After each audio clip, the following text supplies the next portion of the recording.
sure we tried annoying. All right, I'm streaming.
Well, we're out here for game 2 tonight. The Chelsea Hornets against the MRA Patriots.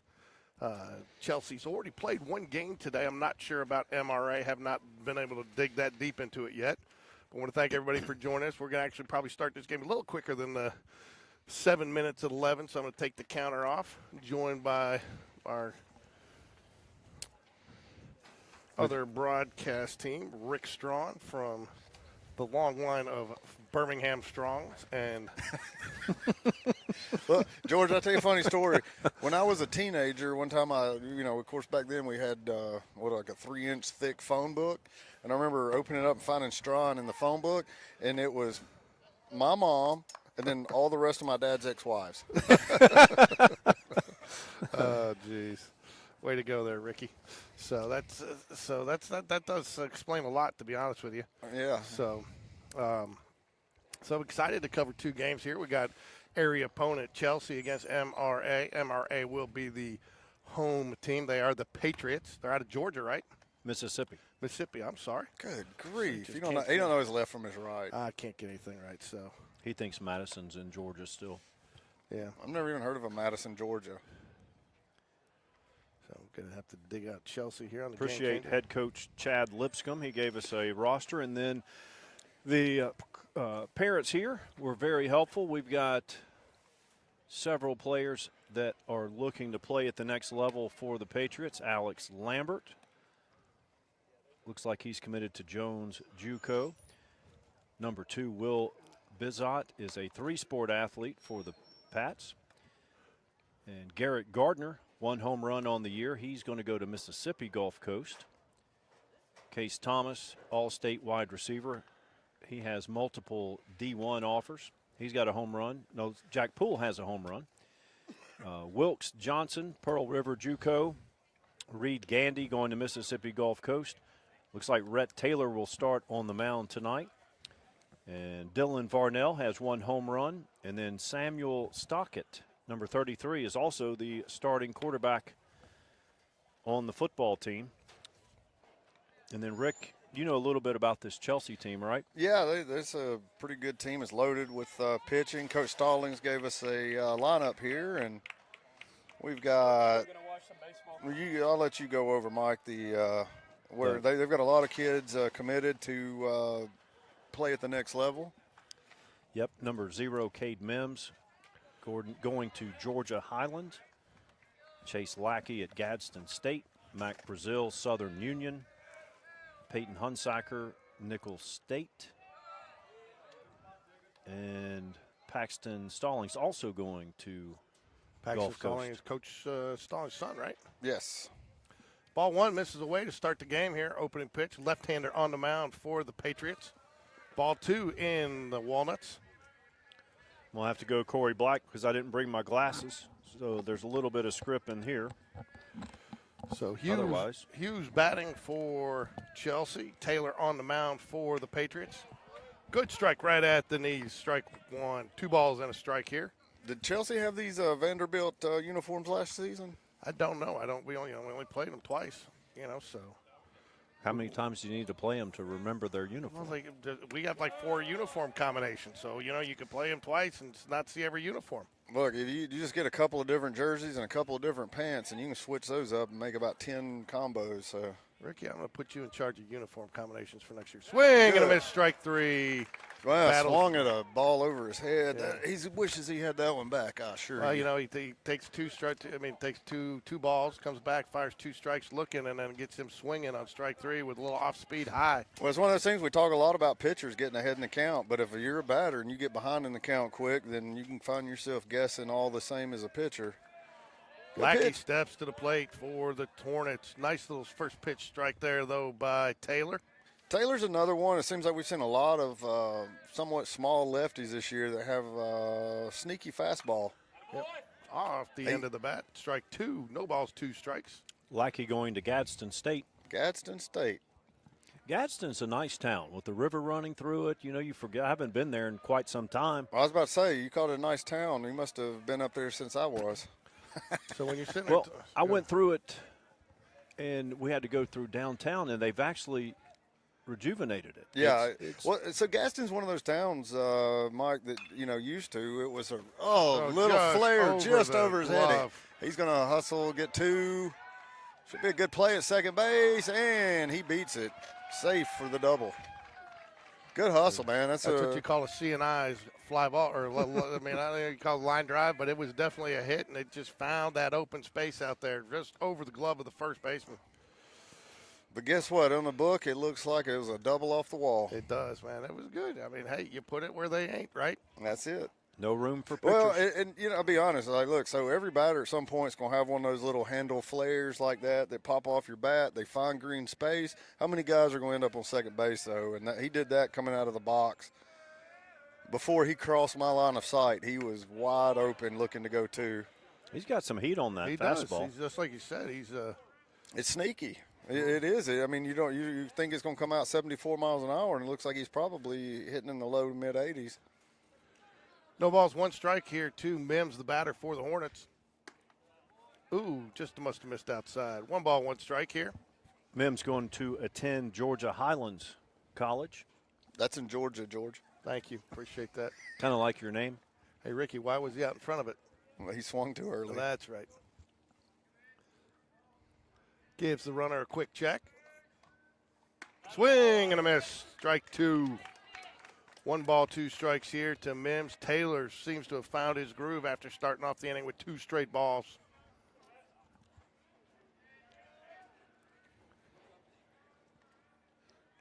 George, I'm not going to get into things that you probably think about. Wow, Great play. nice play. Oh, wow. Good throw back across. Almost got a double play there and tell you, got the runner at third. Nice communication by the middle infielders there. Shortstop looked like he was going to go for it. Second baseman calls him off and and he throws it on a dime, too, while he was on the move there. Nice defensive footwork there by the second baseman Gardner. And what did I just hear a minute ago? You can usually hide a bad player at second base, but I never said that. Who said that? I think Mike said that. I did say that. Yeah, and I'll tell you what, that kid right there that was a heck of a good play. That's a tough play that he just made at first to get that out. We weren't hiding Reese Jones at second base last year, and Reese is a pretty good little player, I think. No, I'm not just that saying, every second baseman. I know, I'm just messing with you. That if there's one place you can maybe get away with it, if they have a great bat and not so great in the field, it would be second base. 1-1, counts even up now after the foul ball back behind the catcher. Back to the back. Miss Berman. You got stuck in a loop. I got enough backs there. I'm AI. I'm not live. You're talking about the officiating, watching the championship basketball. They actually have a commercial that plays every break talking about how there's an official shortage of referees. Bad. And yeah, and they were really trying to get people to lay off the criticism, and it's a very tough job. I get it. It's when you play it and you officiate it, it's 2 different things, and it's really hard, especially basketball. 2 balls, 2 strikes, 2 outs here. Top of the first, runner on third. Chelsea trying to get this run across the plate, take an early lead. I hate to cut you off there, Mike, but as you were saying that, the ump behind the plate just rang him up on strike 2. He just jumped back and did this, and then he went, oh. and I'm not going to – I've been trying to do better since last year and not pound these guys because I do know there's a shortage. I know they're begging these guys to come out and do these games, period. Swing and a miss, strike 3. Wow. Sets him down. Great job by Taylor there for the Patriots. Did a nice job. The Patriots from Mississippi, not Georgia. That's right. The Mississippi Patriots. MISSISSIPPI. Or you can just say MRA. Yeah, that's right. That's easier to spell. So MRA due up, and they will bring leadoff man Bizot, Lambert, and Swans will lead off 1, 2, 3, followed by Poole, the first baseman.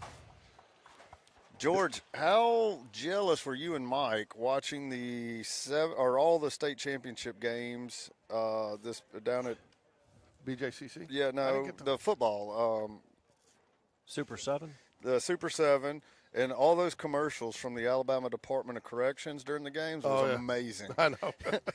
I told Wendy was actually looking for They're doing it for basketball, too. Oh, are they? Yeah, they had the director at the with Kevin Skorobinski Wendy was looking for a job at that point because she kind of felt like things were slowing down at the other one, and I told her she should apply. Well, she called me looking for a job. She said if I'd pay her enough, she could leave you. But yeah, that's fine. It wouldn't take much. So, meanwhile, back at the ranch, Bizot is a three-sport athlete for the Patriots. Bizot. I assume that's how you pronounce it. I'm not sure they haven't named a pitcher yet for the. I know he's out there, but Hill. Is it Hill? Yeah. Yeah, if you put the number next to the I name. don't have that. You guys have that all the way down there. It's so far away, I can't see Can it. you see that? If you had your sunglasses on at night, you might could see it. Yep. Grant Hill, former Duke Blue Devil. Former Blue Devil. In the Detroit Pistons until he hurt his ankle, and now he does some broadcasting, right? Yep. His dad was Calvin Hill, which was Question. all-world cowboy. Didn't Grant Hill spend a few years at the Orlando Magic? He did. Yeah, I thought so. And Hill out there in the Orlando Magic You're Chelsea right. uniforms. You're right. Yeah. It's got royal blue and everything.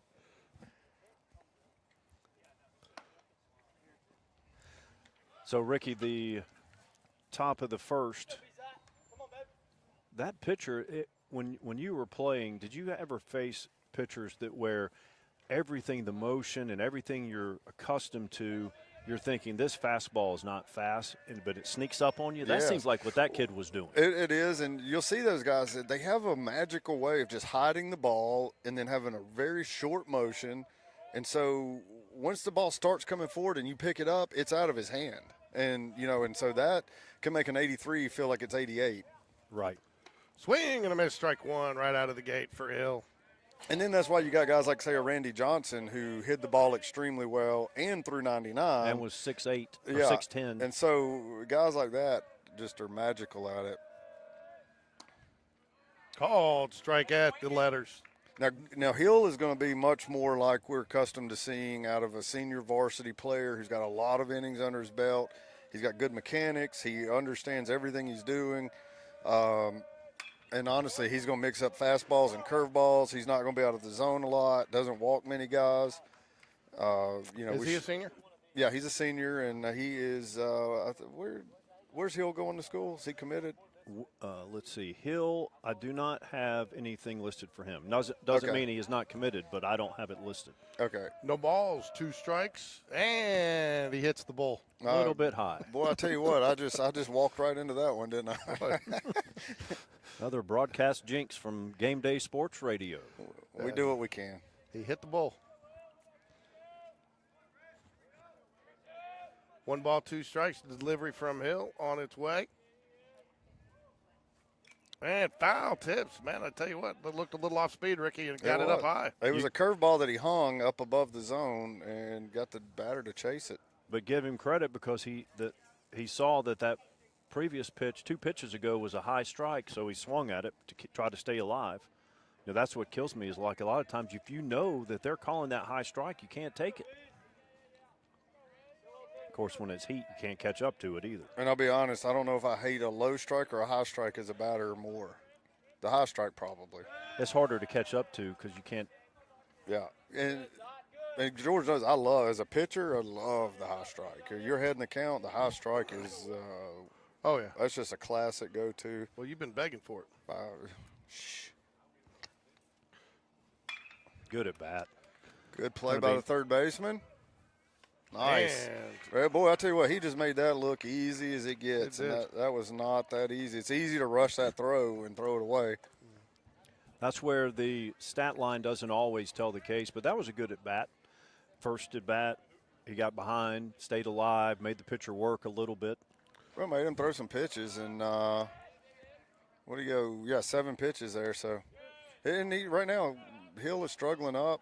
That was Stallings at third base with the good play over there. This Chelsea team is the favorite to win. What region is this now? I don't know what area. We're just our area, Yeah. the area that's Pelham. Ooh, hard ground ball, shortstop, corrals it nicely. Easy throw for the out. That's 2.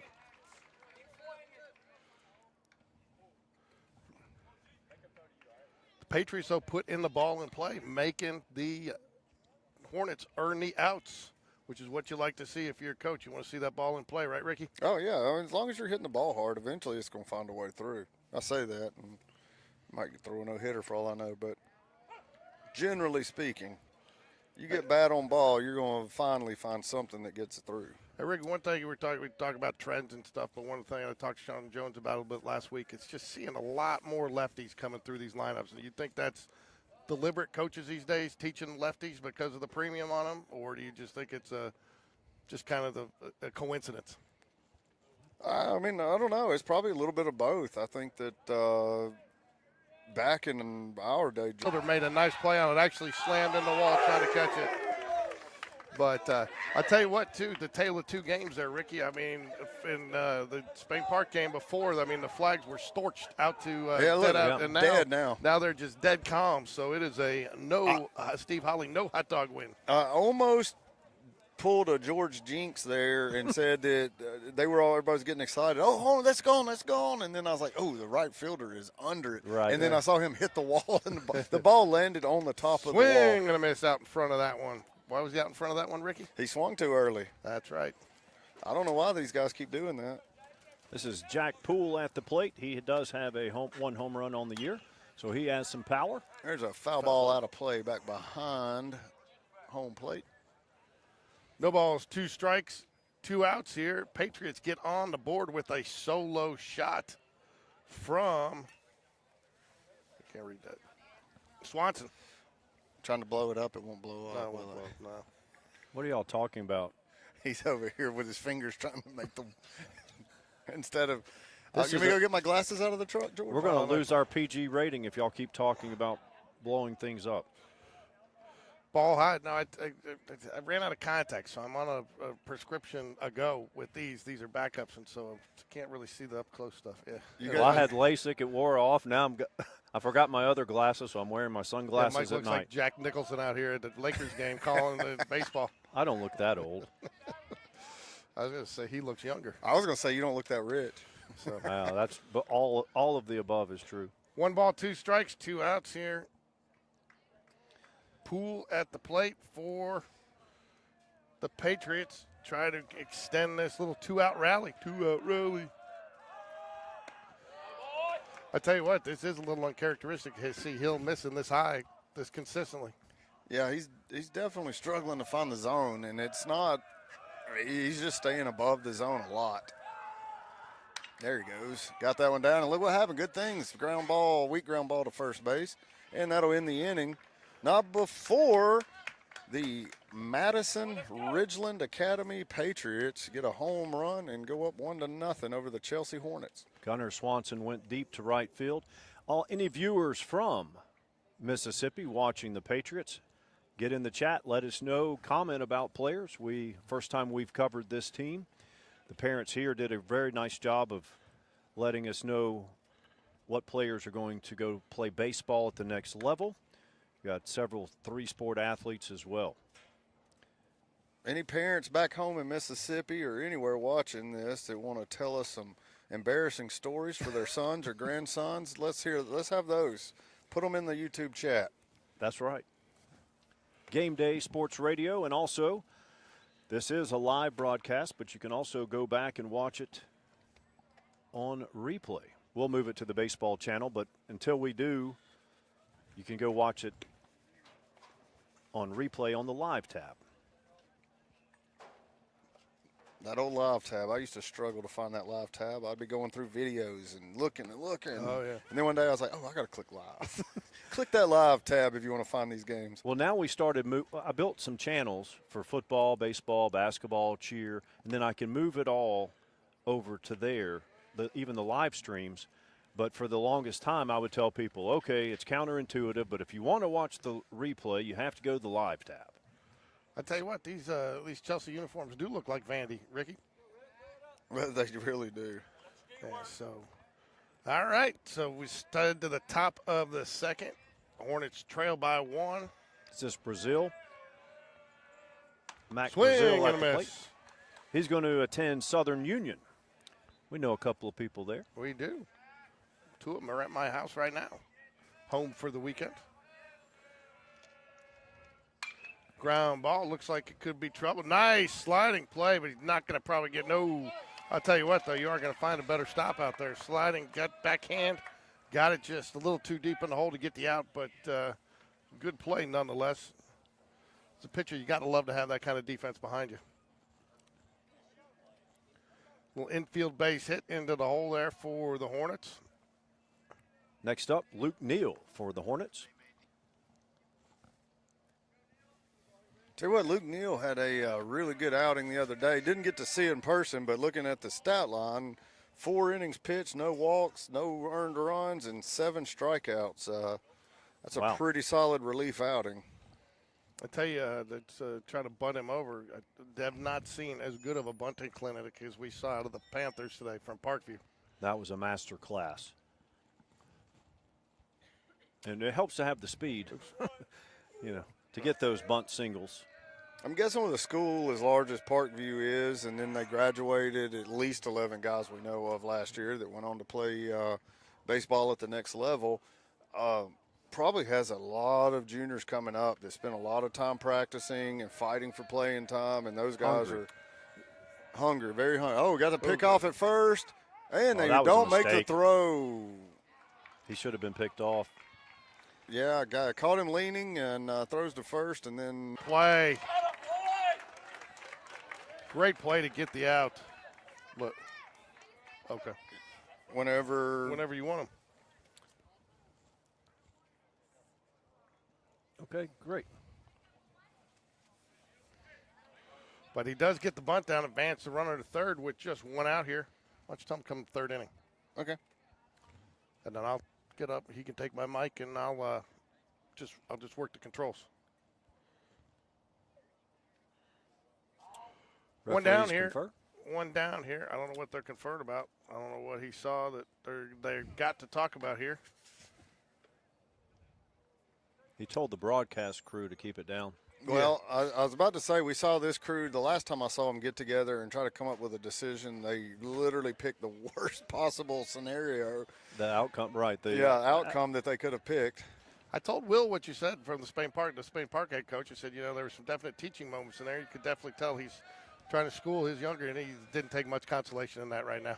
Ricky. Yeah, I was about to say it was probably not the best time to bring that up. I said, I know you really don't want to hear that right now, but this is probably the only time I'm going to see it. But George said it anyway, right? Yeah, of course. You know me. All right, no balls, 1 strike here. Logan Carson at the plate. He says no. Does he appeal? He's got to ask the plate umpire. This is a misconception that they don't understand. You cannot appeal that. You have to ask that umpire to appeal it. Granted, in the pros, it's an automatic appeal basically, but gets a hold of that one. I believe that's going to start. Oh, gets foul ball. Looked like a few inches. The George jinx again. Hey, George, boy. I'll tell you what, too. Got to give that umpire credit, though. He got out there on that line and was staring it down. Ricky and I both thought it was going to stay in bounds. The only difference is we didn't say it. You did. Well, Chelsea parents that are listening, and George Corey, I'll get you his address in just a minute. His house loves eggs and toilet paper. I was going to say, I accept all types of fruit. Nobody, with the price of eggs right now, nobody's going to egg your house. You're good. All types of fruit, and if you TP my house, I'll roll it up and use it later. Well, a dozen eggs was 59 cents. I remember buying those in high school, and we would just throw them at houses. For sure. 2 balls, 2 strikes here. 1 out. Good block by the catcher. Keep the runner at third. Full up now. Payoff pitch coming.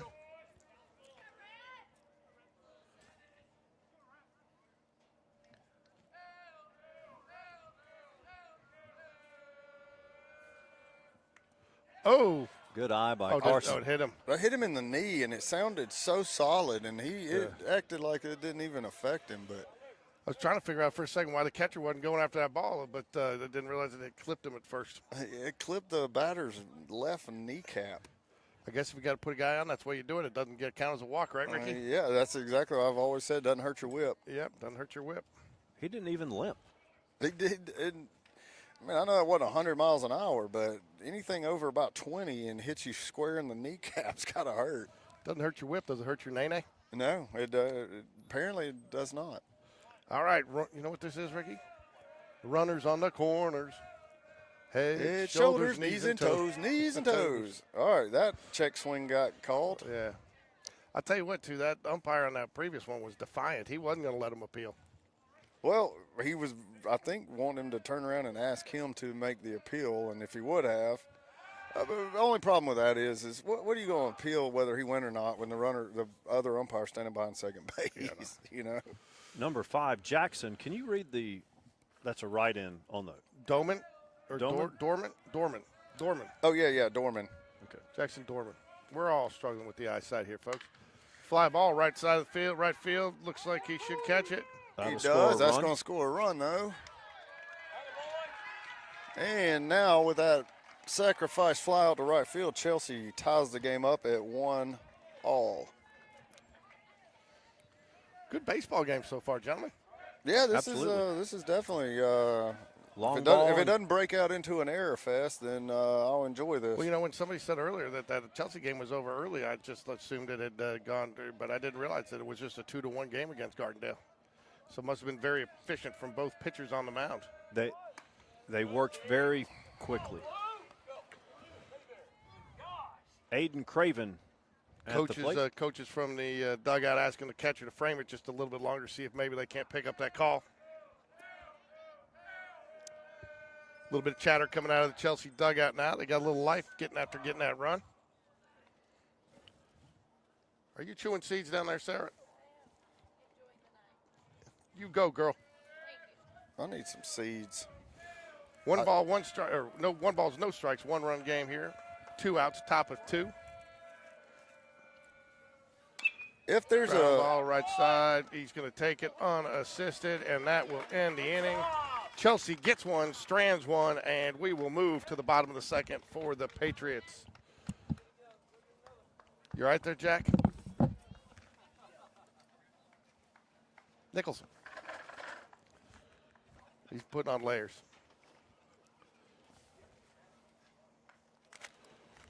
Oh, there you go. Well, see, here I was about to say I'm a seed chewer. I can go through coaching.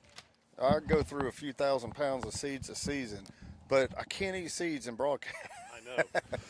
So you got Mike tries to eat popcorn in broadcast, and it gets stuck in his throat, and then got half the game he's hitting his little cough button, so you can't hear what he's saying. So due up for MRA, Buchanan, Gardner, and Thomas, the 5, 6, 7 hitters. Mike, I like how George just brought that up in a game where nobody listening has probably ever listened to him before. Because if he'd have brought that up, said what he just said during a Spain Park game, everybody would be blowing up the chat right now. Yeah. The amount of times he's had a mouthful of nachos. I know. Spitting all over the place. Hey, man, when you got to produce, you got to do it all. You got to eat when you can. I tell you what, though, I'm off the nachos. The burgers here are phenomenal. They really are. The burgers here are good, especially to cook them on that little griddle he's got back there. Yeah, Drew does an excellent job. So I don't think I ever realized until a little while ago that he cooks all that food on that little tiny griddle. I tell you what, we had to postpone. They haven't come in yet. Van Major bobblehead night, so we'll let you know when that's going to come to fruition, folks. Middle of 2 here as we lead off the second inning. Hill back out on the mound for the Hornets to see if he can't dial it in a little tighter. He missed high a couple times in that first inning, giving up the solo home run. But we are all tied here in a 1-1 game as we take off here in the second. Swing and a miss, strike 1. Cade Buchanan at the plate for the Pats.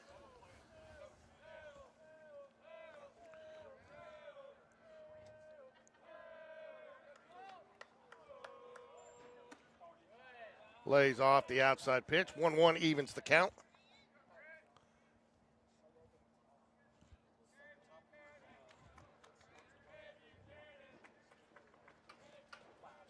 Fly ball right side of the field. It is going to be out of camera range. It's going to be actually into the bullpen. We'll see if he can track it down. He does. And gets the out.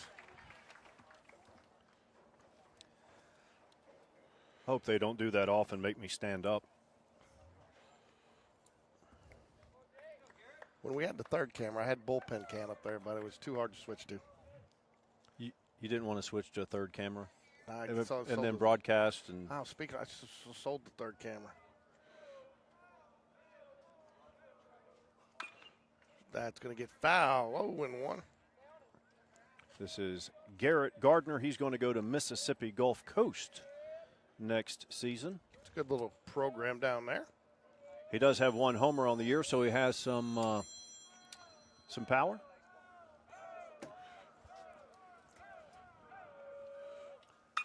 Going to get fouled down the left field line, basically over onto the football field almost. No balls, 2 strikes here to Gardner. Hill seems to have dialed in his control a little bit more in this second inning, as you would expect of a pitcher of his caliber, right, Ricky? That's right. Yeah, you can never. That's why people are like swing and a miss, strike 3. Gets him on the off-speed pitch. Good-looking breaking ball there. Pulled the string on that one. Yeah, had a really crisp break to it. Number 10, Case Thomas, You know, comes up for the Pats. I think pound for pound, arm for arm, if you look top to bottom at Chelsea, that's probably one of the best pitching staffs you'll find anywhere in the state of Alabama. Solid. But it very well may be the best top pitching staff in the entire state. Good. Wow. Solid Right line at drive on the screws right to the third baseman for the third out of the inning. All you could do on that one is kind of just say that was bad luck because, 2 yards to the left, 2 yards to the right, he's probably got a double there. Yep, that's Case Thomas. He's also an all-state receiver with multiple D1 offers, so keep an eye out for that name in the future. He is only a junior, so in a couple of years he might be on the gridiron somewhere. And at the end of 2, we are all tied at 1. Due up for the Hornets. We'll have that for you in a minute here, folks. Here we go. Game change is going to catch up. Maybe.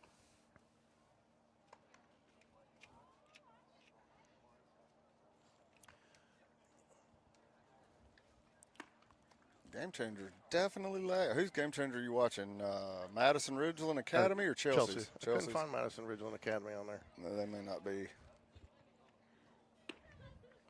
It still cracks me up that your favorite coach of the year still doesn't use Game Changer and won't share any of his information. Well, so you know what? It's the state requires all Alabama coaches to use Game Changer. That's the official book. Is it really? Yeah, but he won't allow anyone else to see his. And then I noticed the other day driving by that they had a little mini tournament going on, and it was all teams from other places, like way, way far away.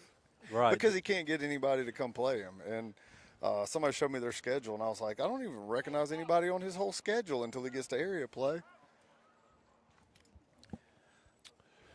Rhett Taylor still on the mound for the Pats. And due up for the Hornets here. We'll be back to the top of the lineup with Hughes, Lackey, and Mims. Swing and a miss, strike 1. Good bit late on that pitch. Yeah, he swung too late. The ball was already by him. Why was he behind it, Ricky? Because he swung too late. No balls, 1 strike here to Hughes. Good off-speed pitch right there. Coming from that lefty, too. That just froze him in his tracks. So. Yeah, down low on the outside corner, right at the knees. Tough pitch to hit, even if you do swing at it. Now was when Hughes has to really protect. Oh, and there he goes. Gets the bat on the ball. It's going to be a tough out. Second baseman. Tell you what, he was safe. He beat that out, but that was a great job by the second baseman to even make it a play at all. Were you surprised that Taylor gave him a pitch to hit with 0-2? Yeah, I'm never a fan of giving him a pitch to hit on 0-2. I really don't like that. He came back with another breaking ball, and he got out in front of it. Got a ground ball, so that's good, but the runner's on base safely, not an error either. Leadoff hit, too. First one we've seen. I tell you, too, Chelsea's had a little bit of success. I mean, getting it up the little bit up the middle there to that deep part of the field where their runners have those couple extra steps to beat those out. George, we got Cameron Hunsaker over here. Oh, here we go. Hop on. You going to keep doing that? Yeah, I can do it from here.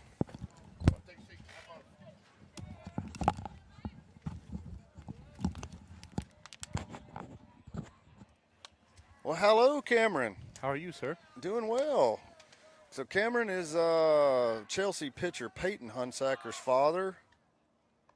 We're having a nice discussion here, Cameron, about these two teams. Got some guys committed, 4 or 5 JUCOs on this Madison-Ridgeland.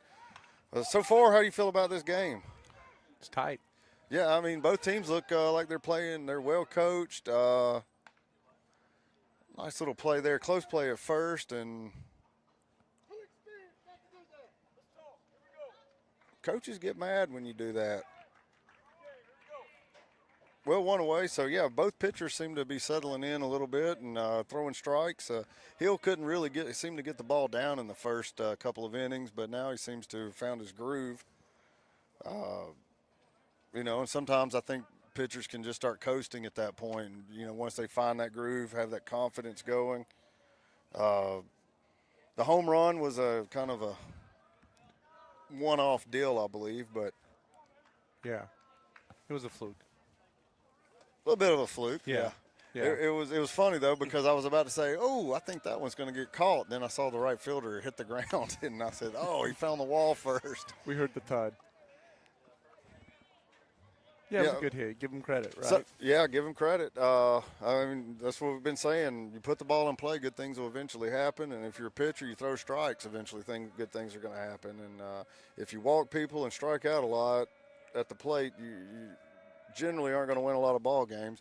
So this, we were just talking though, this Chelsea pitching staff is, a lot of people, seem to think it's probably maybe the top pitching staff in the whole state. It's hard to say without, knowing and seeing every staff, but we do know around here there's probably not this kind of depth. I think the 5-6 guy at Chelsea could be a day 1 or 2 starter in area play for most 6A teams around. And while, maybe some of the Georgia schools and everything, Florida schools, you can get some, better baseball. When you get to 6A and 7A baseball, especially in the Birmingham or Huntsville regions, you get some really solid baseball. And so what do you think so far about what you've seen out of the Chelsea pitching staff this year? Yeah, I think it's it's everything that it's been said to be, right? It took some of the starters a game or two to kind of find their flow, but like you said with Grant, once he's really started getting into a flow now, and he's finding his way, and I think this is his third or fourth start, and he's starting to feel it. I think you hit it exactly right, and yeah, it's a good problem for Stallings to have, right? I think probably the biggest problem we're having right now is pitchers are going deep. You saw in the game earlier today, Jackson Price basically went the entire game, and so there was no opportunity for a backup to get in here and get any meaningful reps. And so the hard thing has been, how can we find reps for these guys so that they're not just sitting on the bench? In that first game, I watched the last 4 or 5 innings. It was lightning fast, and the pitchers were getting up, getting their work done, which I love as a fan. But to your point, it's like the game was over before you could really get a feel. Yeah. And the other question I would have is, did most of the Chelsea staff, the pitching staff, did they play together from a young age, or is it a mixture of move-ins? You have the core, what I call the core 4, right? So Paxton Stallings, Aiden Hughes, Cade Mims, and Mac Brazil, and I guess Chase Lackey as well. They kind of came up through youth baseball altogether. And then you added my son, who kind of moved in the 8th, 9th grade time frame. And then, we've just added pieces. I know some of the juniors, so Grant Hill, Jackson Price, those boys have all been a part of the Chelsea program for some time as well. So, it's definitely been a group that I think Stallings saw in the horizon coming up and coming through, that he knew that this was going to be a special year, more than likely, with the talent we had. I know that the Chelsea girls are in the state championship game tomorrow. Is the school as excited about that as they should be? Yeah, I think so. Yeah, they. I expect the entire baseball team. They were excited to see that we drew a 8 a.m. ball game. Not many people are excited at an 8 a.m. ball game. They're excited to get that in and out. I think the game starts at 12:30, right, at the BJCC? It does. Yeah, yes. Yeah. So they're really excited. We have a very good student body that supports all the sports well, but I've found especially that this baseball team is very supportive of all the sports. They'll show up to everything, and they'll be there as a group. That's really important to build, not only to build a culture for an individual sport, but as the school. And I think Spain Park is starting to see that with Coach Smith and Coach V work well together. And they're all about building a culture, about building their program, and it's about the kids.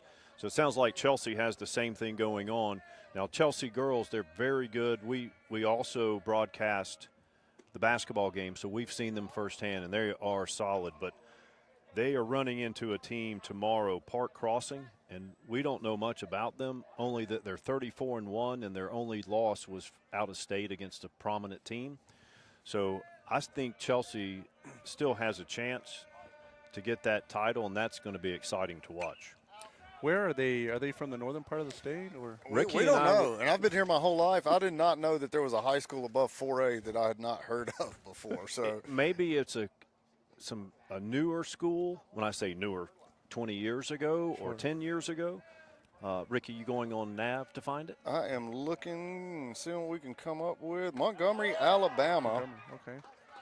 All right, let's see what we can find. It's part of the Montgomery public school system. Well, This definitely has to be a mashup school for sure.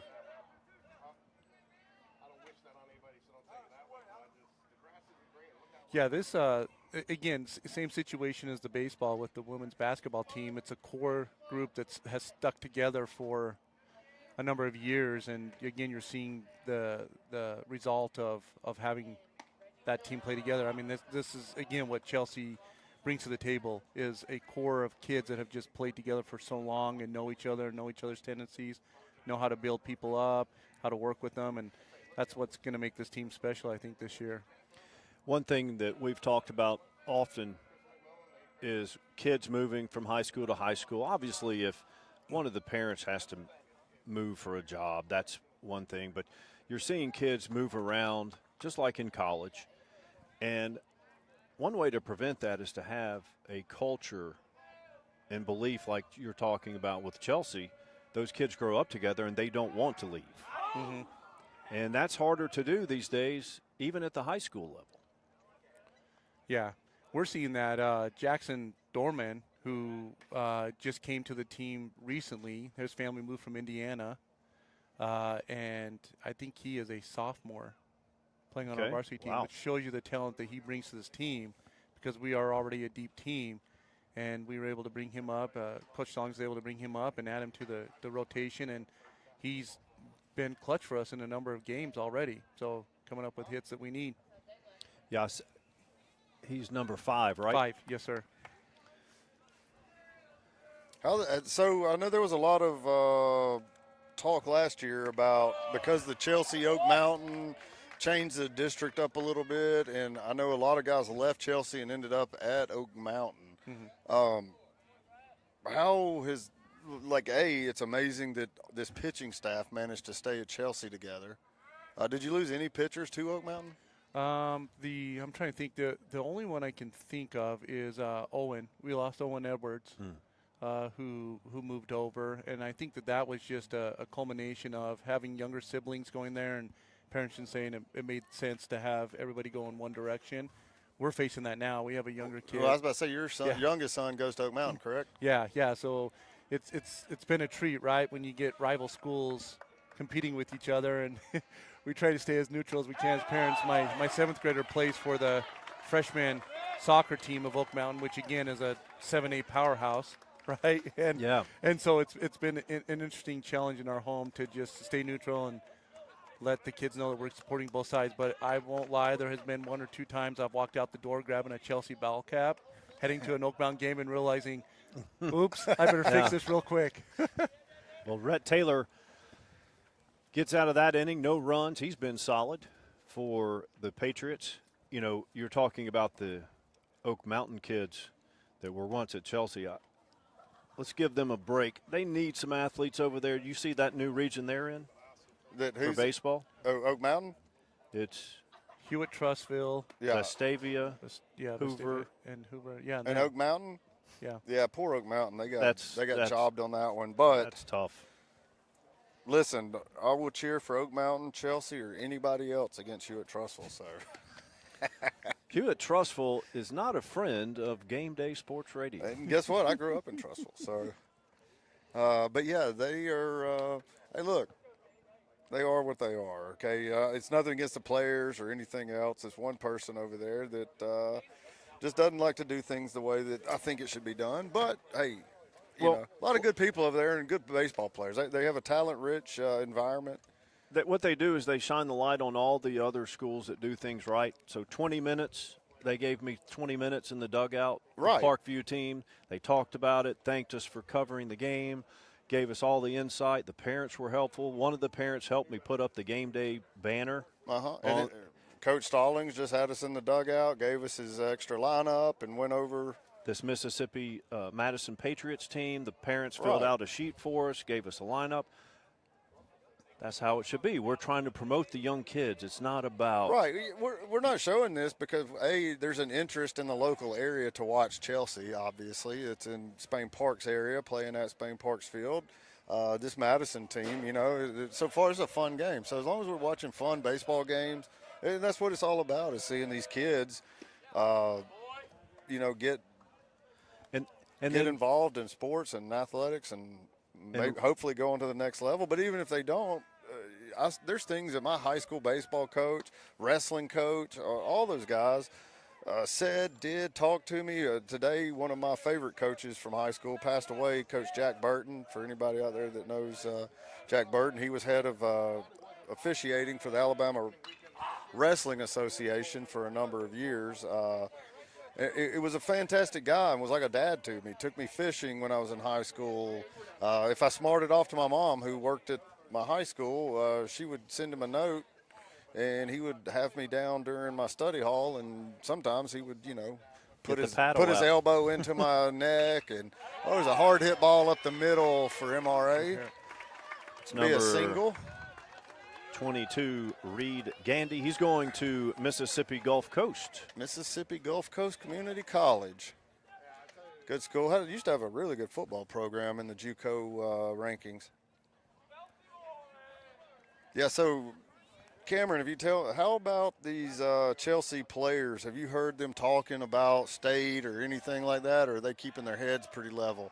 Yeah, I think they know it's one game at a time, right? Anything can happen. There's a pop-up bunt. Good play by the catcher. Who's the catch? Is that Neal? Yeah, no, Mims. That's Neal. Catching is Mims, and Neal is at Neal's at first. Okay. Yes, Does sir. Neal catch some?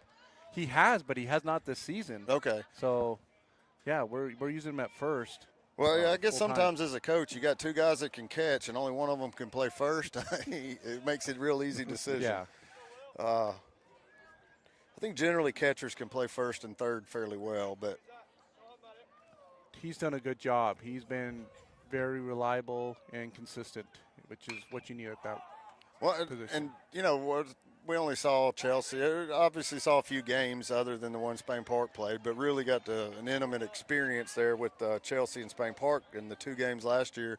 And the one takeaway was that Chelsea just didn't have bats. It was like the bats kept them from being where they could have been. They had the pitching was obviously there. It wasn't as good probably as this year. Also, that's another thing I noticed. I think y'all have 4 or 5 complete games this season, which I know is what you were talking about. It's really not getting other pitchers, but having guys this early in the season throwing multiple complete games is pretty impressive. Yeah, I agree.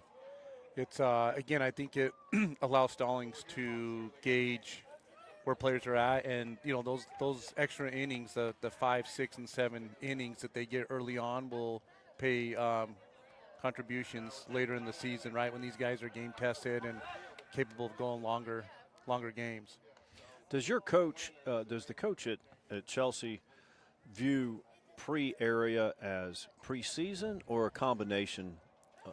Because some coaches look at it all as preseason and you know, prep. Yeah, So ball hit to third base. Oh, ball in the dirt. Good scoop by Neal at first. Great That's play. exactly what I was talking about, right? Consistent. Yeah. Well, yeah, he that- did a that great type of job play. there. He kept his head down on the ball. You see a lot of these guys at this level, you know, they get the glove down and their head's out here, but he was right down on top of it. I'll tell you, it's one thing I commend Stallings for doing is he, even with us being a 6A, we were 7 last year, but he does not shy away from competition. I mean, if you've looked at the first 2 PBR tournaments that we played in, we played against probably 6 of the best teams in the state of Alabama through those competitions. The first 3 were all 7A teams, and then when we went down to the PBR South tournament, we played in 3 phenomenal teams as well. So we have been battle tested already. I mean, opening up with Hoover, then going into Central Phoenix, and then Vestavia right back So to how back. surprised were you to beat Central Phoenix 9-0? Well, again, it's interesting, right? Because we were sitting there getting ready for that game, and we had just watched Central Phoenix put a hurt on Vestavia, right, which is a very good ball club. And then we go out and we do the exact same thing to them, and then we follow that up with Vestavia and get 10 runs against Vestavia the very next game. So it's interesting to just see the dynamic of these teams where at any given day a team can get up and get you. Well, yeah, and that's kind of how it goes. Like with all baseball, especially in high school, though, because most teams aren't 5 or 6 pitchers deep. Most have 1 or 2 really good pitchers, and then after that, it's maybe you got some guys that throw strikes, but they're going to give up a lot of hits, that type of thing. So sometimes with these really good teams that are, perennial powerhouses, maybe Central Phoenix, I don't know who they pitched against you guys, but I don't know much about the game at all, except when I saw the score, I was like, wow. They're good at everything. They really are. They've got a lot of talent down there. They kind of have that whole area, which is a very talent-rich area, but they seem to dominate it in almost every sport. And it's We covered, George and I broadcast the Spain Park Final Four flag football game. Super exciting. Won in overtime. Earned the right to play Central Phoenix City, and they were – Coach, I was on the sideline. Well, Coach V. It was cold, wasn't it? It was really cold. Yeah.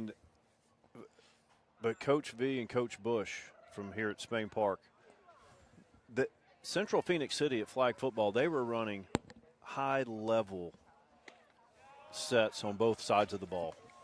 And then I just watched them. They got run off the court in the semifinal game against Hoover in boys basketball, but then they're good at everything almost every year. Yeah.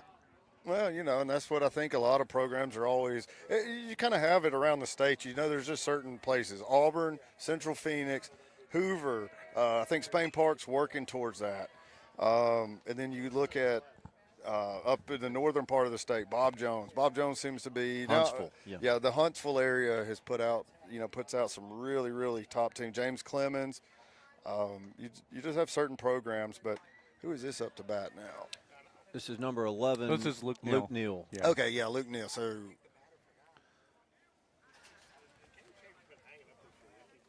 yeah, it's hanging up. But I was watching I was looking at the record for.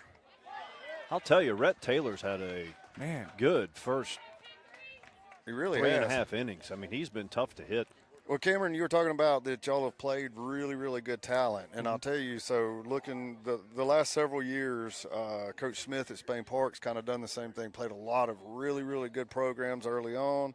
And even sometimes you lose those games, and sometimes you lose those games big, 9-10-0 like to Vestavia.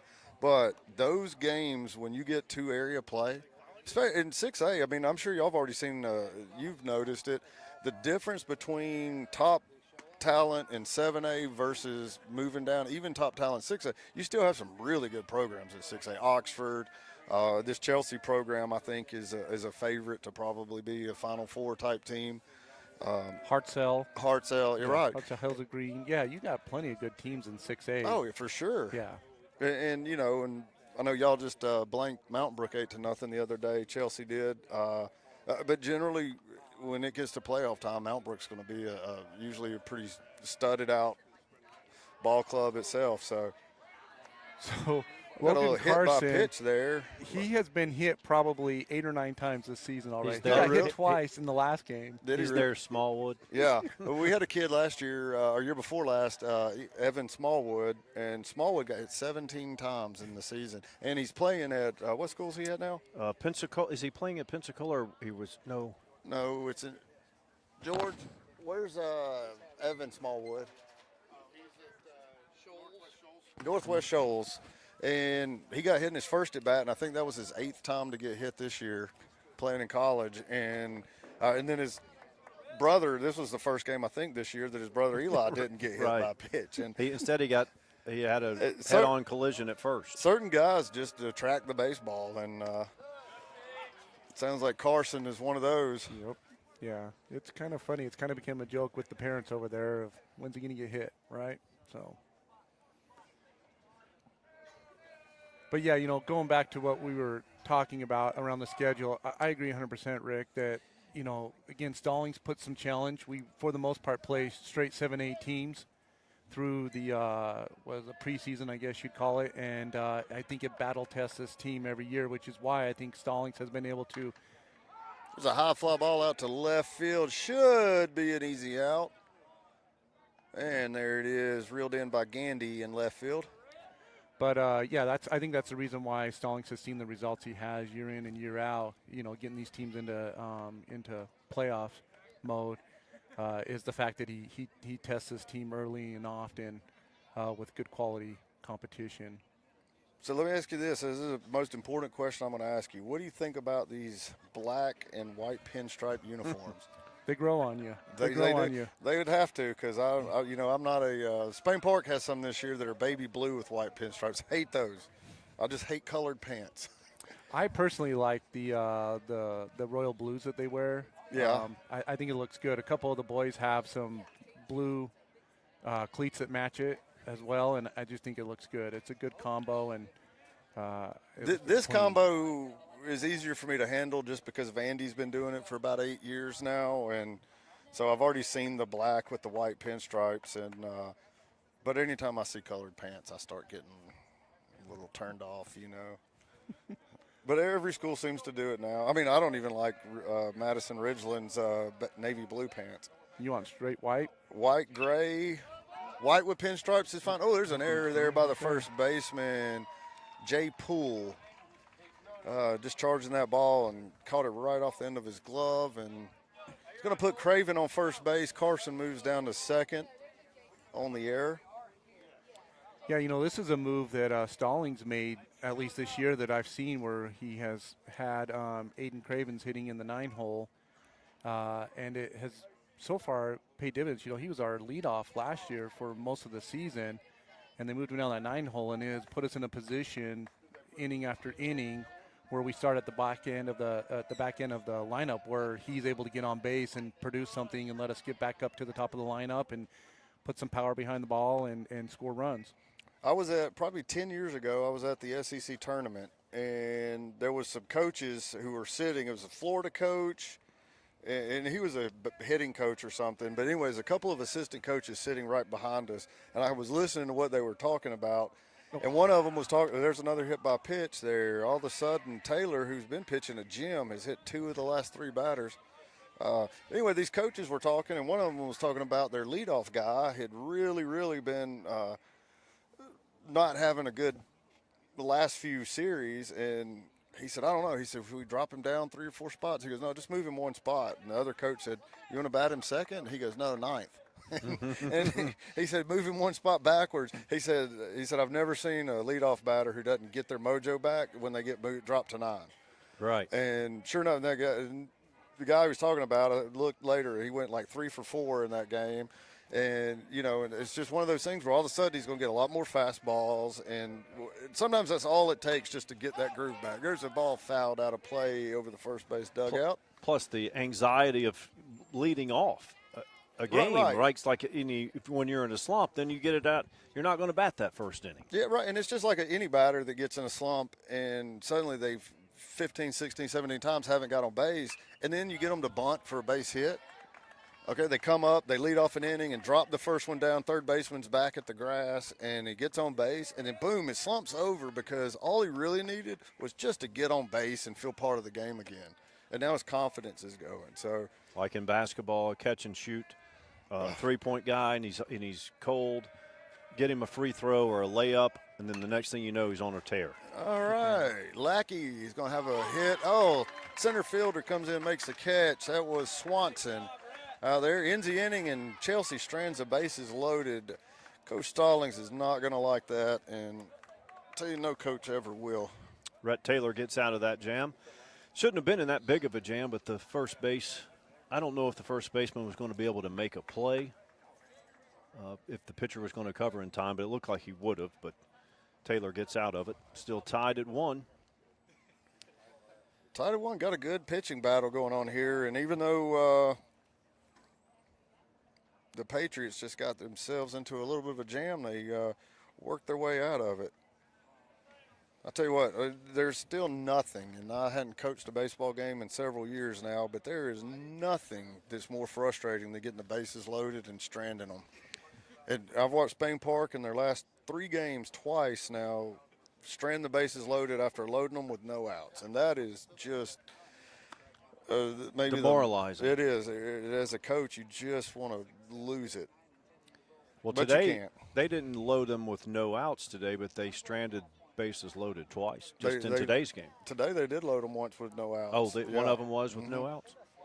That was, I guess, the 4th inning because we didn't have a hit until the 4th inning. Right. Yeah. In the 4th inning, we got the bases loaded and with no outs and then stranded them. Yeah, real frustrating. Had a couple of strikeouts and a pop-up. So Grant's averaging 10 pitches an inning. You can't complain about that. No, that's what I'm saying. Like, even though in that first inning he really could seem to not be able to find the zone all that well and was, throwing a lot of pitches above it, he still has just cruised to 32 pitches through 3 innings. I mean, he's starting the 4th inning at 32 pitches. That's remarkable. And well, the one run was the one long ball. The one long ball, right. So. What was that? Was it I didn't see. Was it a fastball that he just left up? And yeah, it was a fastball. Okay. I tell you what, too, it was I feel pretty. It was wasn't that a 2-strike pitch that he hit? I believe it was a 2-strike. Yeah. I believe it was 2-2. There was the count in Gunnar Swanson, and he got his bat. And Gunnar Swanson, by the way, is at the plate now, and he just got to put a good swing on it and drove it out of the park. What's he hitting in the lineup, Gunnar? Oh, he's hitting 4th. Okay. Yeah. No, third. Third. Okay. Is he one of the guys that has a homer or 2 on this season for these guys? Well, he does now. Yeah, he does now. His build doesn't look like something I would think would be the prototypical Power, home run yeah. hitter. Yeah, but he's I mean, it was a good hit. Give him credit. Good bat speed. It's just crazy that it bounced off the top of the wall, and on top of that wall from here looks like it's got a square top on it, but it's rounded.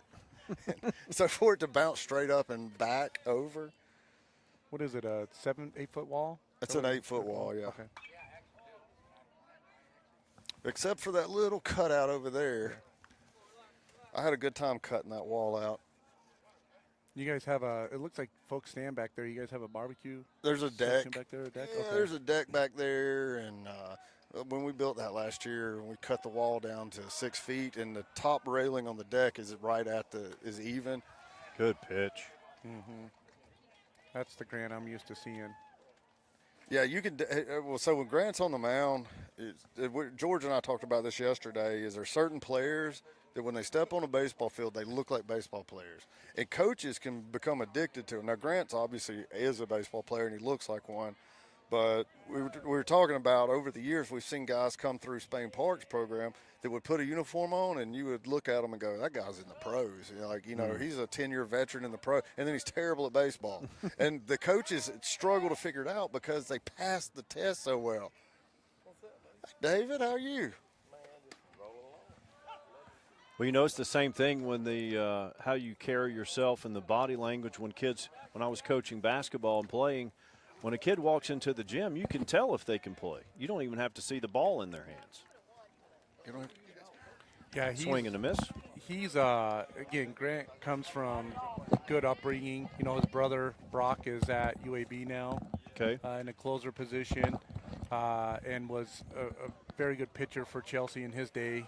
That was the year we had Connor Ball and Brock, and a really good pitching lineup at that time too. When we went with that was the year we went deep in the playoffs that year. And so he's got a lot to look up to, and I think Brock has done a good job working with him and kind of being taking that big brother role and helping him along. But yeah, Grant's got a bright future in front of him.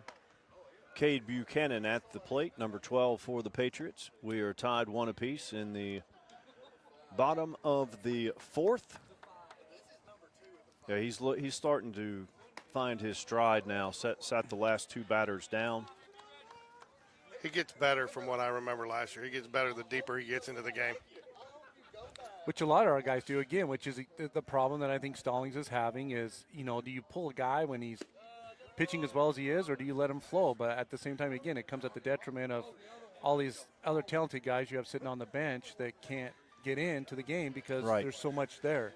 So That goes a little bit to my question earlier about does he look at these pre-area games as preseason or a mixture of both? And I think some coaches look at it as a mixture of both, and especially if you're playing a team that you have no chance, that's not in your classification. that's close to us. Oh, you're back there. George, you should have caught that. Yeah, whatever. Yeah, I think again, I think Stallings takes, at least the perception that I get from watching these games for the last couple of years, I think Stallings takes every game as, hey, this is an important game to us, and we've got to play it to win it, right, and take that strategy. So, Well, that's a good point because you can't really. Oh, geez. That almost knocked the camera down. You can't knock that thing down. You can't turn it on and off like a switch as far as competing and grinding to win certain types of games. And so it's good. You have to play to win. But at the same time, I Play believe to win the game. that's Play right. to, you play to win the game. He strikes out the side in the bottom of the fourth. so We go to the 15 top of the pitches. fifth, tied at 1. 15 pitches. Yeah, he is just flying through this. And it was in the first game today, the Chelsea pitchers they seem to have the same mentality. They get up and work, and they don't mess around. They don't need a pitch clock. No, like the yeah, pros. yeah, I agree. Yeah, again, I think it's just it's the cultivating that Stallings brings to this program, right? So it's an expectation from all the coaches, and I think all the other players. Everybody holds everybody accountable. They want, again, going back to your same question, how do we treat these games? I think the kids want to win, right? At the end of the day, you could play, the first 20 games and lose all of them, win 4 games in area, and you're playing in the playoffs. I think these guys say, no, we want to win every game and prove that we're a good program. Well, that's how most competitors are. You don't want to, even if it's truly a preseason game, you don't want to lose. You want to go out and compete. And like Ricky and I were talking in the first game, how when the game was 10-0, and the behind the plate umpires being a little liberal with strikes because it's 10-0. But I reminded him of look, remember when you're playing, you don't want to be caught looking. You don't care what the score is. You don't want to be rung up. So I think the true competitors are always going to try to win. And we've got a new pitcher in for the Patriots, number 15, Parks Fuller on the mound. Very good outing by Rhett Taylor. He gives up 1 run on 1 hit. Both pitchers have been solid. And again, now to start the top of the 5th, Parks Fuller for the Patriots at the plate, number 0. This is Mims. And he's going to Georgia Highland College. Yes, sir. Yeah, junior college, a great, really good junior college program out of, I think it's close to Athens. Okay. Out in that area. Similar to what I think Southern is to Auburn. Just kind of a good little hit right there. Hit hard. Nice play by the third baseman. Great play. But they've been a perennial top 25 junior college program the last couple of years, which has been good for them. Great play there, Mike, by the third baseman to stick with it after getting it off the glove and taking his time to get his feet set under and make that throw. A lot of kids don't do that. Yeah, we've got number 15, Parks Fuller, in for the Patriots. Rhett Taylor had a great outing in the first four innings. Yeah, 3 hits for Chelsea, 2 hits for Patriots. Been a very efficient game for both pitchers. Yep. It's a completely different team than what you guys played yesterday. Yeah. Yeah, I think they struggled a little bit on the mound. I wasn't there, but. This is Paxton Stallings. Yeah. And again, going back, you're right. It changes who's on the mound. And again, going back to what we're saying with Chelsea, I think that's going to be an advantage they have. There is no day off for any team that's going to play Chelsea. It's not going to be fun to play them in a 3-game series and have to get through the pitchers because there's just so much depth there. So. Hey, but that second baseman for the Patriots made some nice plays on the run today. He's got good footwork out there. He's definitely, as Mike said earlier, you can try to hide somebody at second baseman. I don't think they're hiding anybody there, Mike. Well, I think when you're seeing these teams, they don't have kids out there they have to hide. They're all good.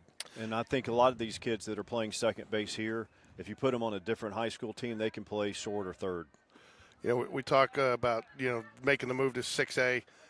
This year we have to have that area game before spring break. How does Chelsea feel about that this year?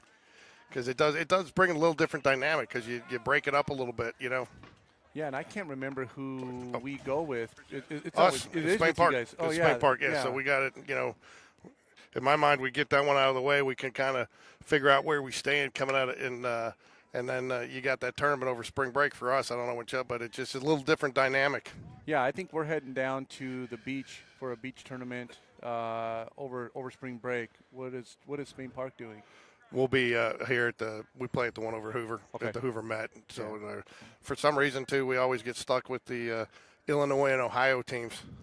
Yes, those teams that pop up. That's going to be out of play. Nope. No. He gets under it. Came back. Good play.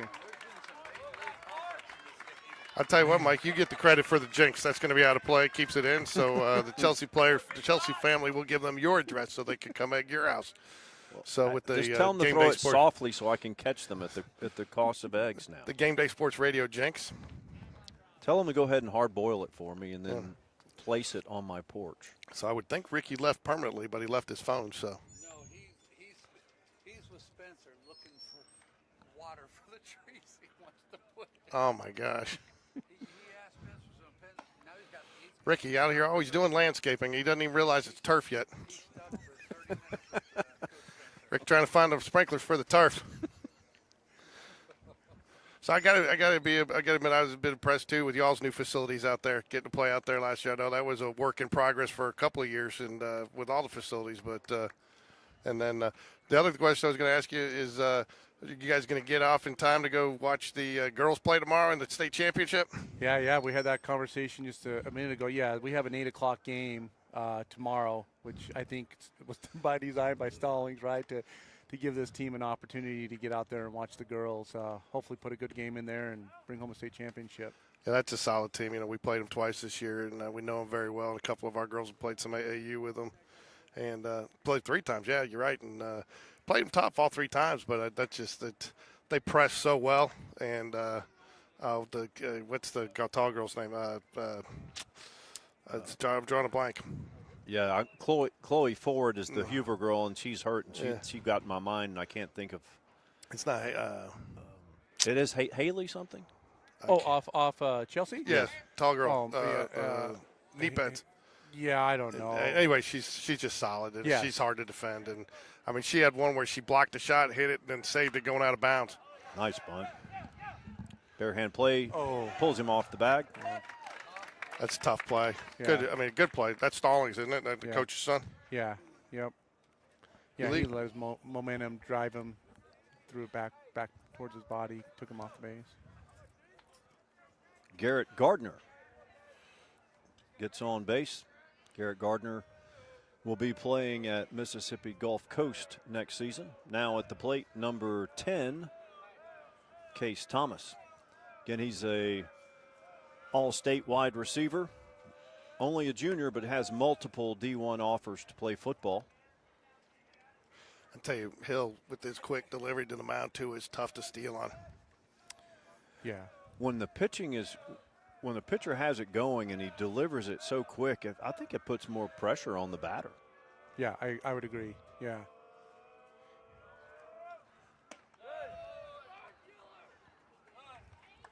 Two balls, no strike to the batter. Bottom of 5, 1-1 game here. It's been all pitching, 3 hits apiece for both teams, but a couple of them have been just some infield base hits, good infield base hits, but both pitchers really the story of this game, huh, Mike? Yes. Rhett Taylor started out the game for the Patriots, had a very good outing, and they brought in number 15, Parks Fuller, for the top of this inning. And, of course, you have Hill going the distance to this point for Chelsea. Looks like he has a pretty decent move to first, too. 2 balls, no strikes here. Tell you what, each time, too, there's been a couple things. The leadoff runner has gotten on, but just unable to do anything with them. Pitching just shutting them down. Both teams. Good pitch right there. Belt high fastball off the outside there. Tough pitch to hit. 2 balls and a strike. Patriots get on the board with a solo home run in the first. Chelsea ties it up in the second. It's been all 0 since that point.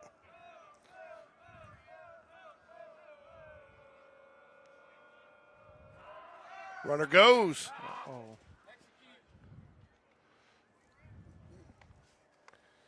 You don't see too many bunt and runs. No. Huh? Spain Park tried it a couple of games ago, right? Yeah, I mean, That was but you rare. usually you're trying to let that one get down, let him get there.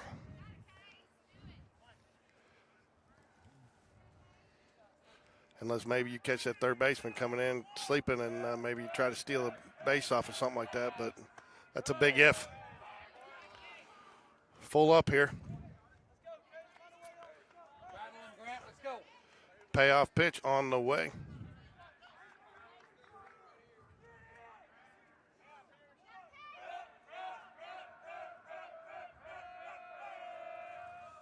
Fouls it back. Good cut. You knew he was going to come with something good there. He's too good not to be challenging the batter with something he's got to try to put in play. Hill's showing he can throw, he can pitch from a fast standpoint, and even when he's got a runner on the base, doesn't seem to phase him. See if the runner goes here. Good look back. Yep. Keep him honest. He's dancing a little bit. See if you can't catch him going. Just on the move. Seeing if he's going first move there. Even if the first move just turning your head. He doesn't go. Oh, great pitch. Oh, Oh, and he Yeah, calls he's- strike 3. Both these umpires have had a little bit of a delayed strike call. And some of the borderline ones, you're not sure which way to call it. Kind of taking the microphone out of our hand, right, Mike? Right. We don't.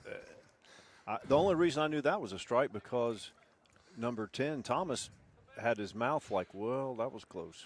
Yeah. But to his credit, I mean, he didn't show up the. First out of the inning there, so turn 2 here. Chelsea can get out of it with no damage done after the leadoff base hit Reed Gandy up on to the the plate. bunt. On the bunt. I've seen more bunt base hits today, Mike, than I've seen probably in an entire season between 2 games. Did we see 2 or 3 in the first inning? 3 in the first inning. Yeah, the very first inning by the By first top of the top Panthers, of the first. yeah.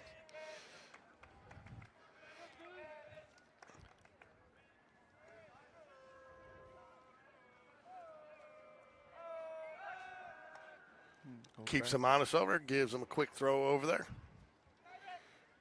you were mentioning a minute ago about the revisions that we've made with the ballpark. So we added the sports complex, and then the baseball team started earlier this year putting in field turf on the infield or for the outfield for our high school field. So Okay. we'll be excited to have a fully field turf field next year at the high school, in addition to the sports complex. Facilities mean a lot. Obviously, at the college level, you have for years USC and UCLA always complained because they didn't have the facilities that Big Ten and SEC schools had. And then as recently as, or as far back as 20 years ago, you started seeing high schools separating themselves because their facilities were top notch. Runner goes, good throw, but does not, goes a little wide, does not get him. There was a lot of dancing over there. I figured he was going to try to go at some point.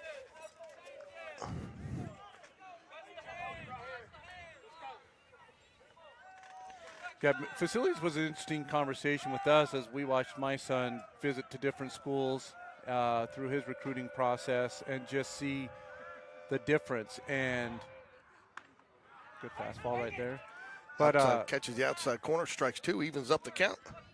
what was surprising to me is to see the number of junior colleges that have stepped up to make an investment in facilities. You know, some of these junior colleges we visited had facilities that were as nice as some lower end D1 programs. Sure. Yeah. Yeah, I noticed that back in the 80s, junior colleges were truly just a community college. You didn't have cheerleaders. And speaking of cheerleaders, Shelton State, which is right there in Tuscaloosa, they have a cheerleading program that is on a national level, and they are outstanding. And you wouldn't even think of that, 30, 40 years ago. Generated ground ball. Ooh. Dangerous throw there. Not sure that was he wasn't far enough off to get him, but keep him honest. You never know. Number 28, Andrew Phelps, senior. He'll come to the plate, 2 outs. We're tied 1 apiece. We haven't done as good a job of doing the radio, mentioning the score. We've had so much going on. But it's 1-1 in the bottom of the 5th. Foul back out of play. No balls, 1 strike here to Phelps. Hill, 63 pitches so far on the outing. I figured Stallings probably lets him get up into the 70s. Again, he's pitching so efficiently that I think Stallings may just let him go. The whole distance. What are we in the top of the 5th? Yeah. Or bottom of the 5th, I mean. Yeah, I don't know. We're seeing him grow longer and longer, our number of pitches per inning. I've just noticed that in the last 2 innings. Yeah. He's going longer. So, yeah, we'll see. More balls, I guess. Error by the second baseman. Scores a run.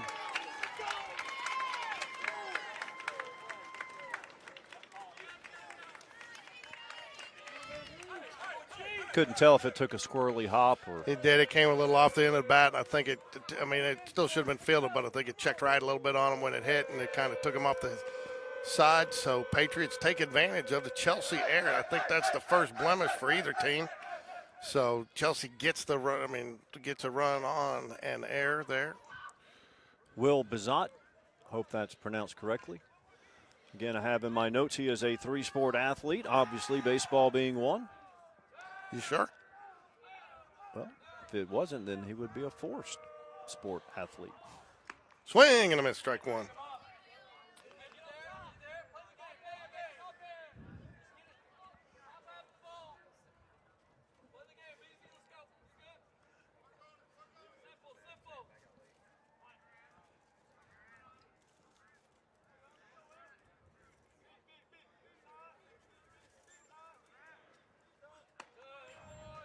It looked like he bared down, wanted to put a little extra on that pitch right there.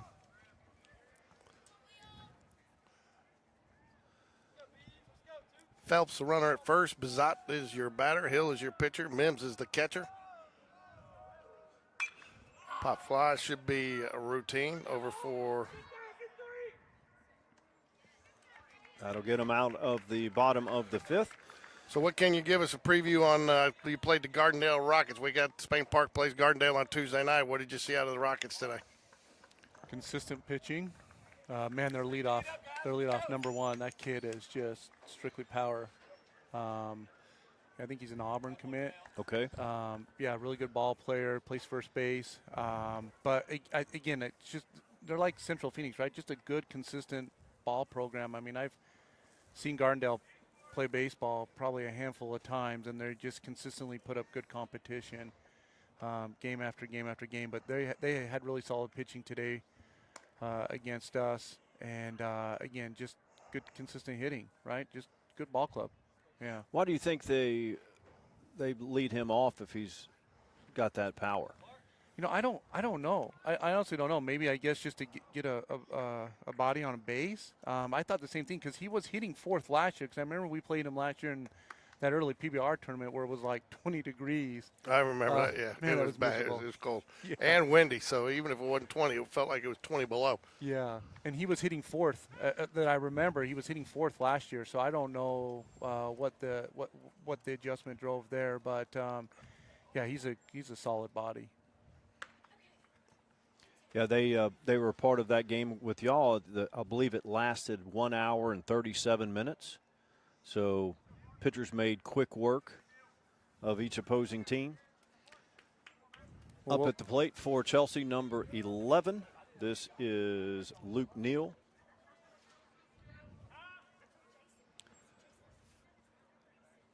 Parks Fuller on the mound for his second inning of work.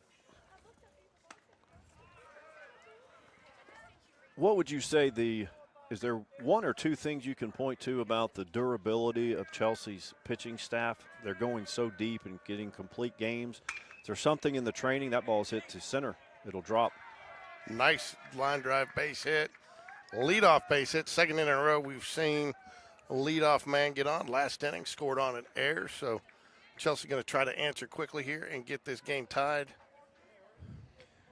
Anything about the offseason? Because you see so many young pitchers that they can't. They're not going deep. Yeah, I think it's Stallings' willingness to let these guys just go, right? Like, I mean, I think the strategy for a lot of pitchers is, hey, give these guys 4 innings, pull them, let's put our relief in there. And I think for Stallings, it's, look, if these guys are pitching, don't break the flow, right? Just let them keep going. And that's what we're seeing. I mean, don't get me wrong, we've had a handful of outings this year where we've pulled guys in the first or the second inning because it's just not working that day for them. But as we mentioned, we've had a number also go 6+ in games or complete games. So he doesn't overmanage. No. And you know, for years, baseball is the one sport at the professional level where the regular season and the postseason are two different games and they're nothing alike. And all those years that the Atlanta Braves would dominate the regular season, I don't think the management style of Bobby Cox allowed them to win. I'm not knocking him. It's just his style would be a detriment to them in the postseason. So look for something to happen here. Brings in a pinch runner. Coach Stallings obviously runs a premium the way pitching going here. Getting that leadoff man on.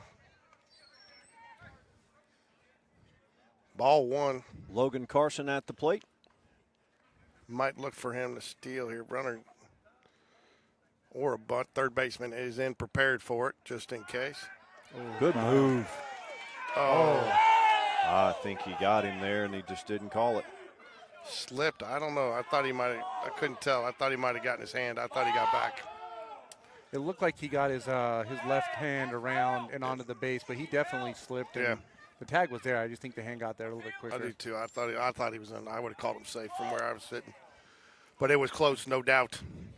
Closer than Closer than I think you want to be as a pinch runner on there, because that's the last thing you want to have is a pinch runner getting picked off. Yeah, and he didn't have a huge lead. No, he just slipped going back. There's the squares around the bunt, pulls it back, snap through to first, not in time. 1 ball, 1 strike. Both teams have no issues with throwing to first, keeping the runners honest, even the catchers. And then in the previous inning, you had the Chelsea first baseman throwing it to third, keeping runners from. Not sure who called timeout there, if it was the catcher or the third base coach that talked to his hitter to see if they could all get on the same page.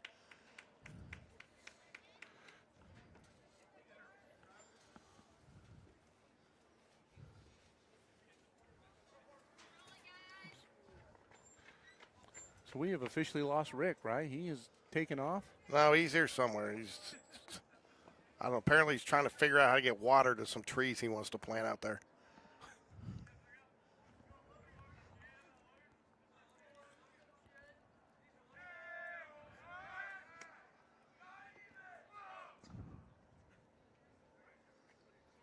It should be out. Tell you what, we got picked up a couple extra officials between innings, folks.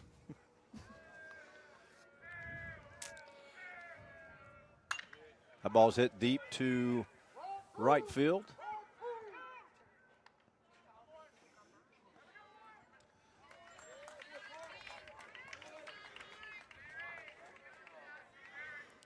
First out of the inning.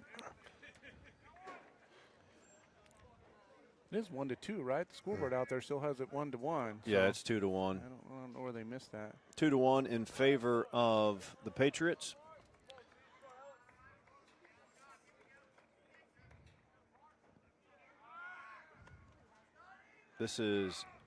Who is this at the plate? Jackson This is Dorman. Dorman? Yeah.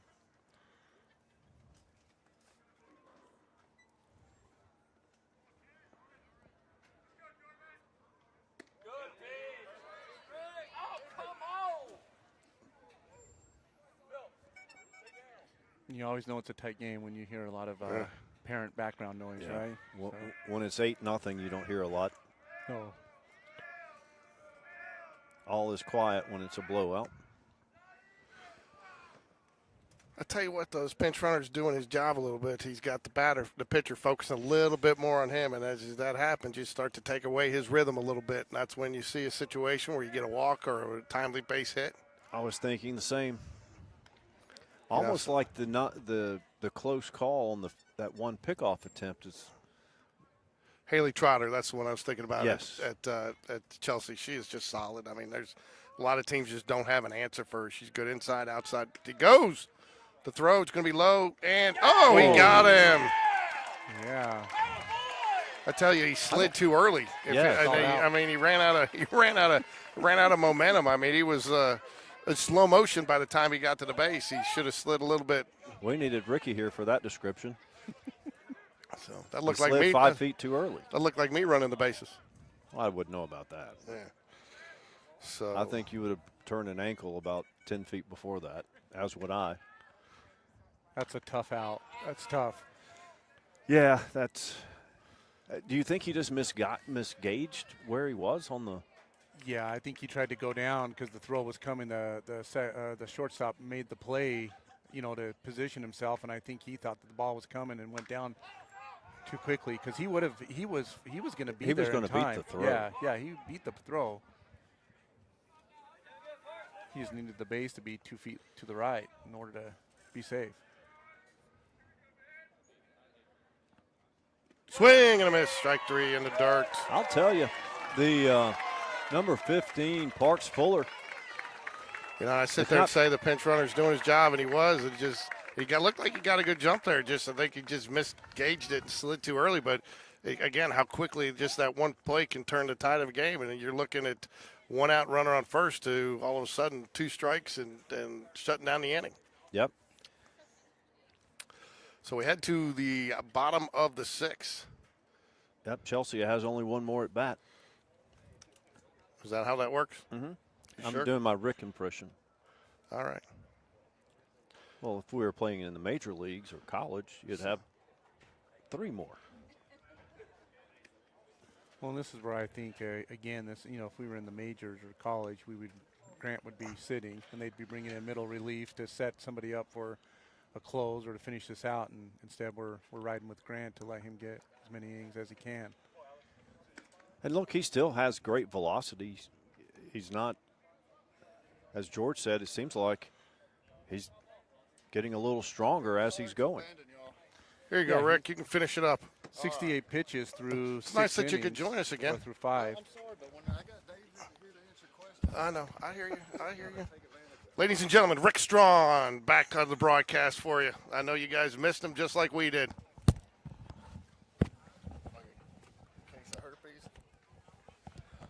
all right, we're back.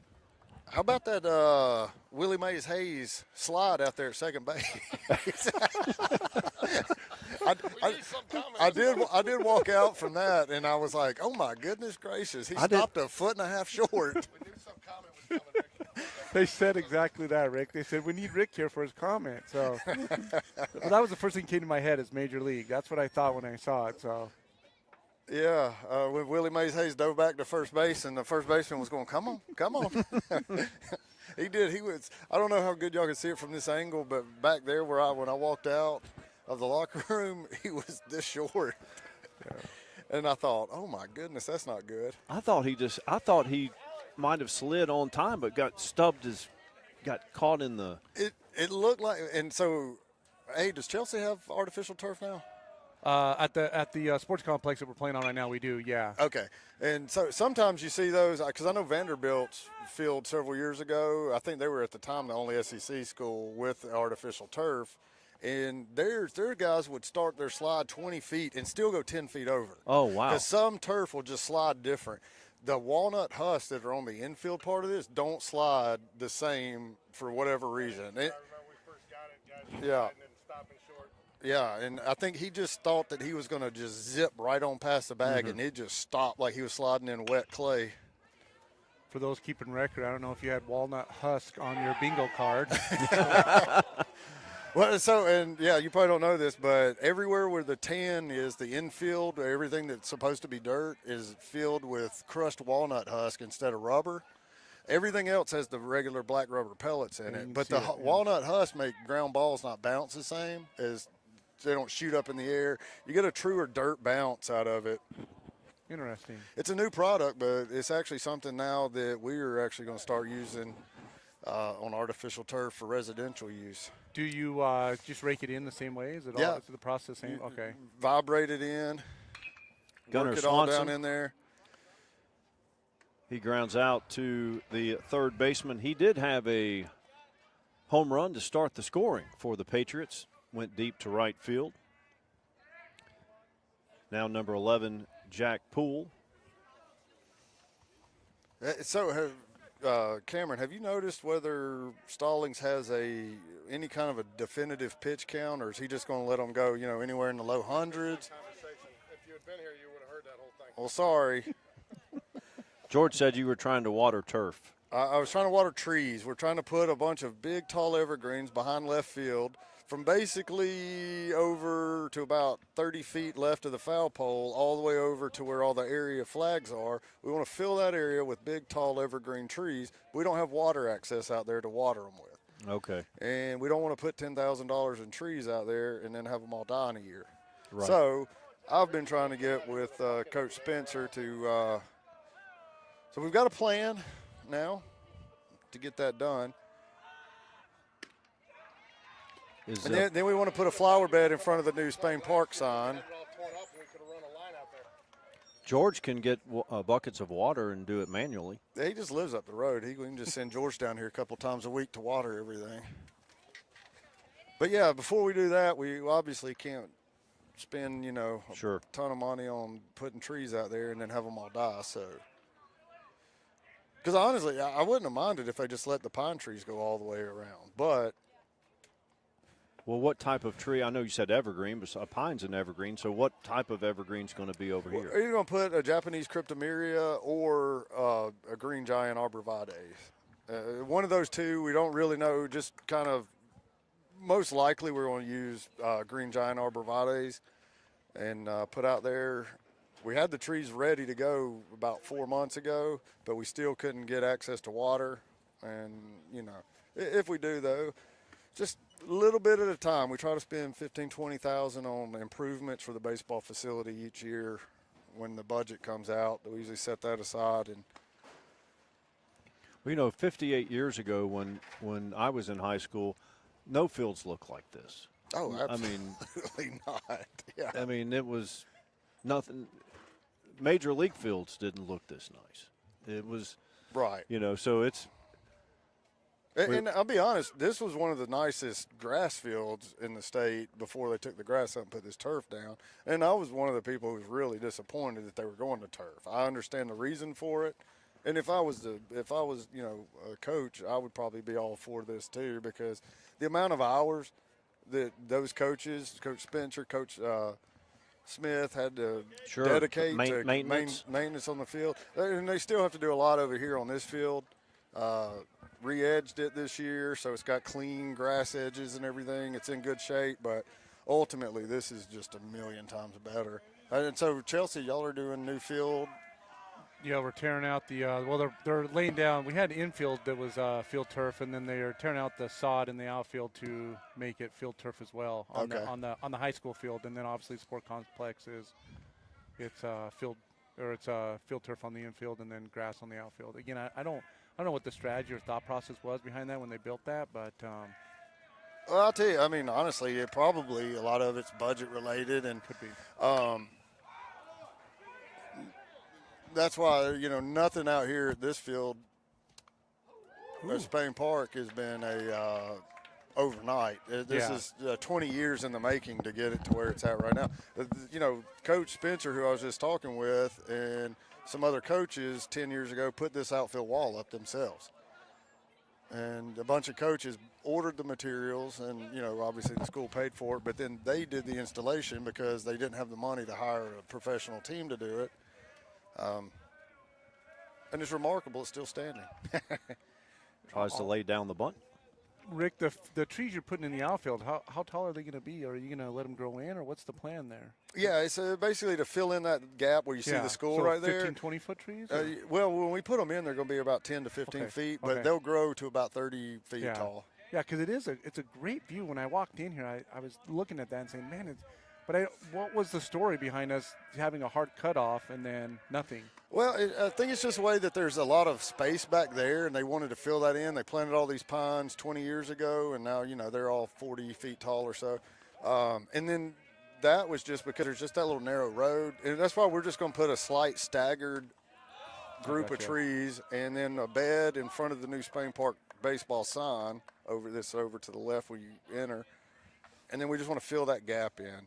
But not that the school looks bad back there. I just think having all greenery back there would be nice. The flags, I've always thought it was great that we put the flags up. I was telling my wife that earlier. It is old school baseball to me. The area teams sitting in the outfield, I love it. It was really, really cool when I walked in and saw. And you guys have had that for a long time, but it's fun to walk in and see you guys pay respect to the other teams in the area, and I like that you do it. Yeah, so the Pelham sign being, yellow, and I get that that's their colors, but I feel like every time I've seen them in the last few years, they use a lot more green and white. Mm-hmm. And so the first time I sat down earlier this year and I saw that sign, I was like, why do we have a UAB flag? And then sorry, that's Pelham. Caden Soller is the new pitcher for the Patriots. Another lefty. Gives up a walk there.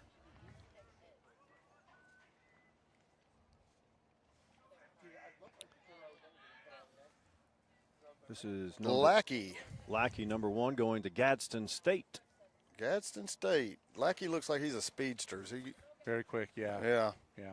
Usually see those guys that have an athletic build but are a little on the shorter side or generally can just fly.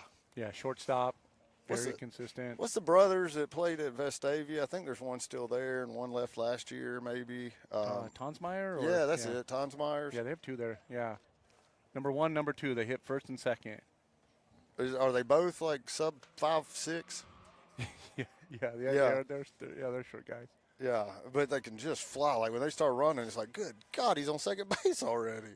Yeah. Whenever I think of Vestavia, well, we lived in Vestavia. My brothers went there, but they had good programs. Sorry. Yeah. And I don't even think they pull for them now. You're talking about back in the Sammy Dunn days. That was that was a whole different world. That was a different animal back then. Yeah. And but I remember we were broadcasting a game, a JV game, and Vestavia had left-handers that were 6'1", 210 on the JV team they weren't just your typical crafty left-handers. They could bring it. I mean, they have so much talent there that you've got juniors that can flat-out play on the JV. Well, if you ever start reading the signs on the wall at Vestavia's baseball field, and you start counting up and realize that and you start realizing that Sammy Dunn won like 13 out of 15 straight. They won 7 straight from 94. 7 straight. And then he won like 13 out of 15 at some point, state championships in 6A, which at that time was 7A, right.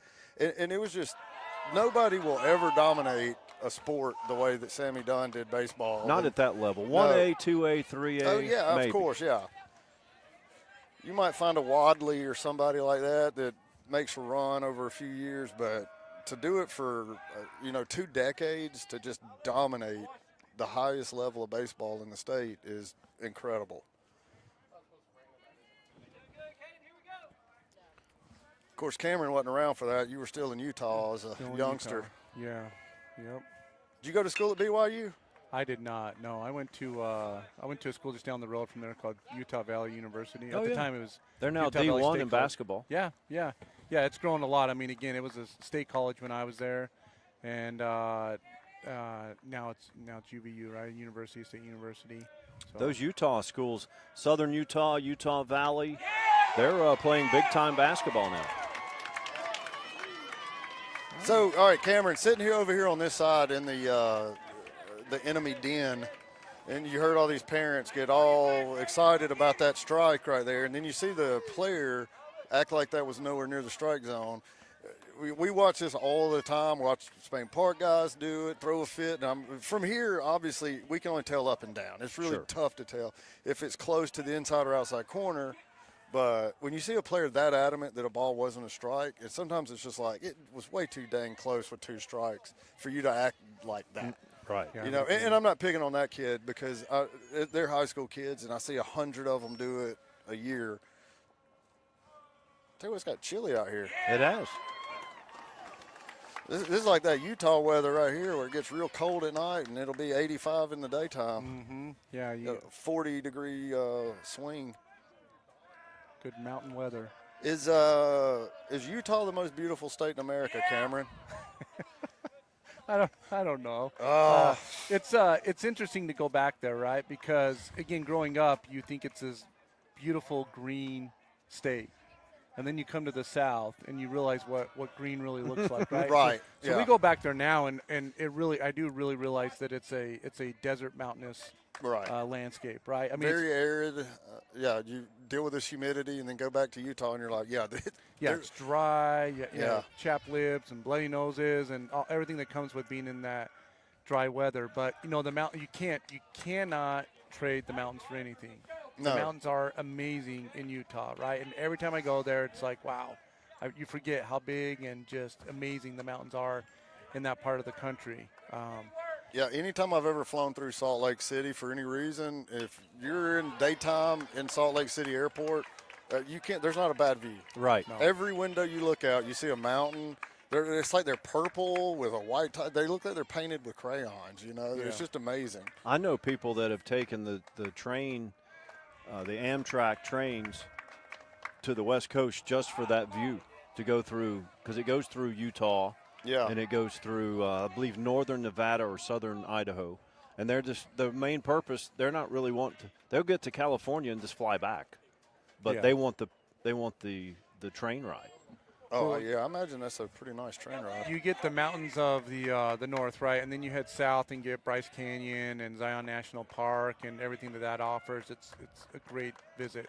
St. George is a nice city, too. Yes, growing like crazy. The entire state of Utah is growing like crazy. Another reason why people ask us all the time if we would be interested in going back, and we're very proud to be in Alabama and what it offers. And, good place to raise a family. It's an incredible place to raise a family, and you get the best of both worlds, right? You have this great climate and the green kind of rolling hills environment, but then you spend 3.5-hour trip in a car south, and you get the beach and everything that it offers. Yeah. Right. Yeah, people, having a brother that lives in Canada and meeting his friends up there, and they're like, what's Alabama like? And I'm like, you would probably like it a lot. It's a pretty awesome state in a lot of ways, Well, I travel internationally a good bit.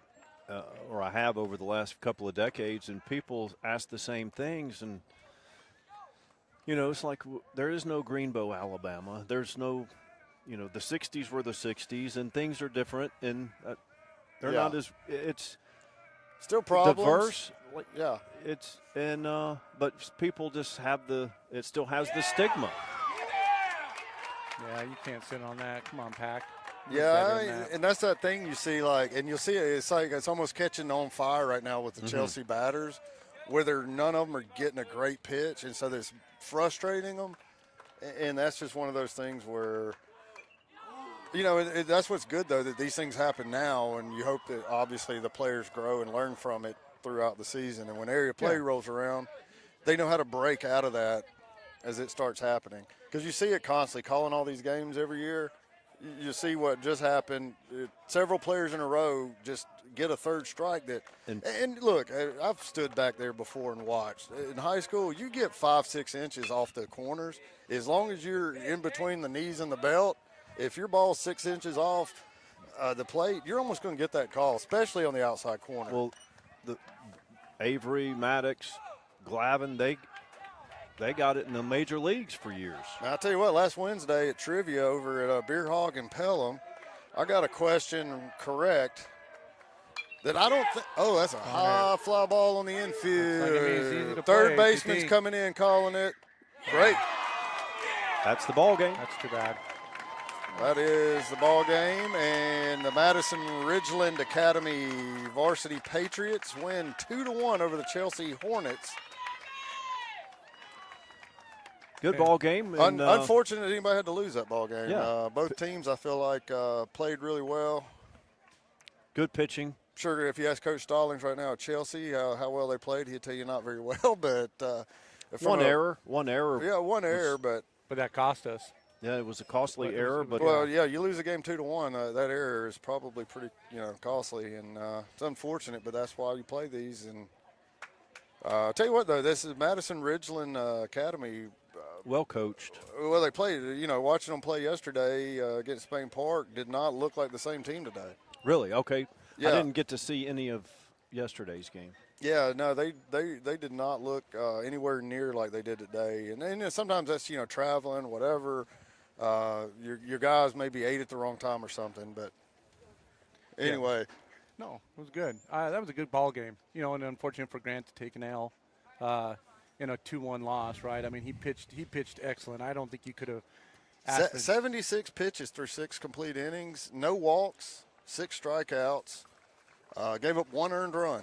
Yeah, So 53 strikes. I mean, what is that? About 70% strikes. Yeah, and I've always said the optimal is somewhere between 70 and 75. You get over 75, you've thrown too many strikes. You're under 70, you're walking too many people. So Yeah.